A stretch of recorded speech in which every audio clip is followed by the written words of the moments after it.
안녕하세요.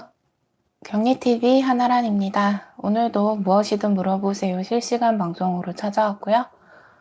궁금하신 거 많이 물어보시면 제가 아는 한 답변을 해드리도록 하겠습니다. 저 아는 언니도 회계자격증 없는데도 격리경력 20년으로 연봉 5천 받더라고요.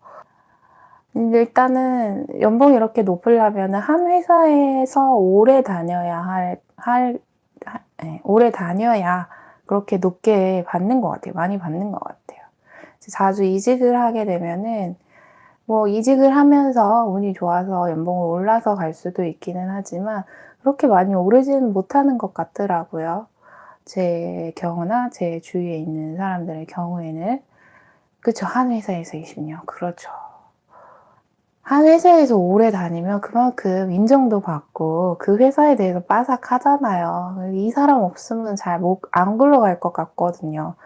그러니까는 어느 정도 직책도 올라가고 그래서 연봉을 많이 받죠. 그게 제일 좋은 것 같아요. 근데 한 회사에서 그렇게 오래 다니기가 참 쉽지 않아요. 이게 회사 운이라고 해야 되나? 내가 일을 잘 한다 해도 그 회사랑 나랑 안 맞을 수도 있고 사람들이랑 안 맞을 수도 있고 대표님이랑 안 맞을 수도 있기 때문에 한 회사에서 그렇게 오래 다니기가 쉽지 않은 것 같아요. 1년도 안 됐는데 권고사직 당해서 슬픈 하루가 되었네요. 진짜요? 저런 어쩔. 1년도 안 됐는데 어째요. 1년 안 됐으면 다들 그런 의심을 하긴 하죠. 퇴직금도 안 주려고 한다 이런. 그래도 6개월 이상 되셨으면은 권고사직이라면은 그 고용보험센터 가셔서 실업급여 신청을 해보세요. 그 회사 들어가신 6개월 이상 되셨으면. 권고사직으로 뭐 상실신고를 그쪽에서 해줬어야지 되기는 하지만 힘내세요. 어쩌겠어요. 거기서도 이런 교육 같은 것도 많이 하거든요. 그 고용보험센터에서. 그래서 그거 들으시면서 다시 이직 준비를 하시고요. 거기서도 워크넷 같은 거에서 연락이 오거든요. 취업 활동을 해야 또 실업급여가 나오는 거니까요. 네, 저는 회사 알바들이 1년 됐는데 4대 보험 안 들더라고요. 그래도 괜찮나요? 하루 8시간은 돼요. 알바생들이 하루 8시간씩 주 5일 꼬박꼬박 다 일을 하는데 1년이 됐어요. 근데 4대 보험을 안 들었어요. 사업소득으로 처리를 하셨을 수도 있고요. 프리랜서처럼 소득세, 지방세 3.3%만 떼는 걸로 처리를 하셨으면 4대 보험은 안 들어도 되기는 합니다만 일용직이라면은 근무하는 시간이 충분히 그 4대 보험 가입 기준에 너무 차고 넘치니까요. 적어도 일용직이라면 하루만 일해도 고용하고 산재는 가입을 해야 해요. 프로그램 같은 거 뭘 쓰는 게 좋을까요? 회사마다 경우에 따라 다르기는 해요. 회사마다 뭐 추천드릴 수 있는 게 조금 달라서.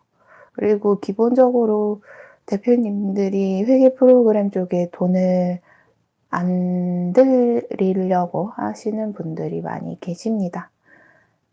근데 돈을 들이면 들일수록 더 좋은 프로그램을 살 수는 있겠죠? 제조업이세요? 제조업이면은 일단 재고를 관리를 해야 하는 게 필요하겠죠. 재고. 그러려면은 ERP 프로그램을 사시는 게 좋아요. 회계만 되는 것보다는 ERP 프로그램을 사시는 게 좋겠고요. 뭐 재고 관리할 게 없다, 우리 회사는. 그러면 회계 프로그램을 사시면 되겠고요. 외상떼는 뭐죠, 미소금은? 외상떼는 우리가 팔았는데 아직 돈을 못 받은 거를 얘기하는 거고요. 그게 이제 미소금이랑 같은 개념이기는 하죠. 그래서 이제 섞어서 쓰시는 분들도 계시기는 한데 회계 계정 과목은 두 개가 나눠져 있어요. 외상 매출금이랑 미수금이랑 나눠져 있습니다. 그래서 구분해서 쓰셔야 돼요. 스마트이와 이카운트 중에 어떤 게 괜찮나요? 5인 이상 회사예요. 뭐가 더 위주로 중점적으로 하시느냐에 따라서 달라요. 스마트에이는 회계 쪽에서는 제일 유명하고 좀 전문적이라 분계를 정확히 할 줄 아시는 분들이 쓰시는 프로그램이고요. 이 카운트도 분기를 할 줄 알아야 쓸 수 있어요. 결론적으로는. 그런데 이제 재고, 뭐 이런 것들, 판매 관리, 이런 것들도 같이 해야 된다 하시면 이 카운트를 추천을 드리고요. 그게 아니라 우리는 재고 필요 없다. 이런 뭐 도소매나 제조가 아니면은 그닥 재고가 없잖아요. 그런 회사들은 스마트A를 쓰시는 것도 괜찮고요. 5인 이상 회사이신데 스마트A도 고려하시는 거 보니까 그래도 어느 정도 회계 쪽에 관심이 있으신 분이시네요. 보통은 그때 막 프로그램 아예 살 필요 없다라고 하시는 분들도 많이 계시거든요. 회계 쪽으로는 투자를 잘 안 하시는 분들. 근데 지금부터 이렇게 투자를 해서 뭐 하나 딱 정해서 그 프로그램으로 쭉 관리를 하게 되면은 관리도 더 편할 거고요. 규모가 갑자기 막 커진다 해도 문제가 늘 생겨요. 장부 관리가 정확하게 들어가지면은 나중에 괜찮습니다. 그리고 전 경리가 수기로 작성했던 매출 매입 10년치를 엑셀로 여러 함수 만들어서 하는데 너무 힘들어요. 그리고 재고 관리도 엑셀로 만들어라 하는데 좀 부탁드려요. 재고 관리는 일단은 들어오고 나간 거 정리하시는 엑셀 표를 만드셔가지고 오늘 날짜, 어디로, 물건 뭐가 몇 개, 얼마에 나갔다, 뭐 들어왔다 이런 식으로 정리를 그냥 쭉 입력을 해놓으세요. 그리고 그걸 가지고 그 데이터가 쌓여 있을 거잖아요. 그럼 그걸 가지고 뭐 월에 한 번이라든지 주에 한 번이라든지 우리 재고가 이 물건에 지금 얼마가 남아있는지 이런 식으로 계산을 할 수 있게끔 데이터들을 만들어 놓으시면 되겠고, 매출 매입을 10년치를 왜 해야 할까요? 10년치는 좀 오바 같은데요? 10년치는 좀 오바인 것 같아요. 일이 없어서 일을 일부러 시키시려고 그러시나? 어쩌겠네요.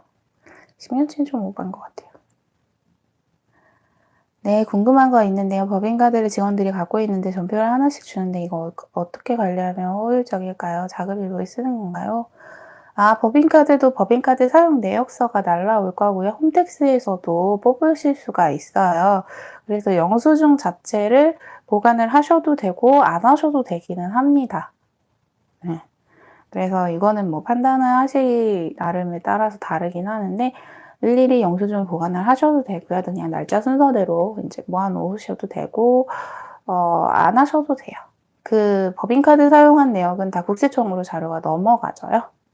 그래서 홈택스에서도 확인하실 수가 있고요. 나중에 영수증이 필요하시면은 카드사 홈페이지에서 출력을 하셔도 되는 거고요. 그래서 이 카드 쓴 내역들을 이제 정리를 해 두시는 거죠.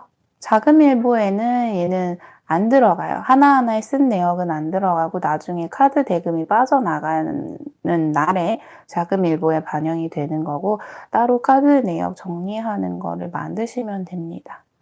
그래서 카드 뭐 이거는 밥 먹은 거, 이거는 거래처 접대한 거, 뭐 이거는 주유한 거 이런 식으로 항목들을 정리를 해 놓으시고요. 이게 이제 부가세 되는 게 있고 안 되는 게 있고 그래서 이런 거 구분을 하시면 됩니다. 전표 분개 안 하는 법인도 있던데요. 안 해도 되나요? 네, 안 해도 됩니다. 근데 회계사무실에서 해줄 거예요. 그 기장대행이라고 해서 그쪽에서 해주긴 할 건데요. 근데 안 해도 되기는 하지만 지금 안 해서 편하기는 해도 나중에 규모가 커지고 양이 많아지고 이게 몇 년 쌓이고 그러면 해야 돼요. 이제 회계사무실에다가만 맡기면 장부가 제대로 안 만들어지는 경우가 많이 있어요.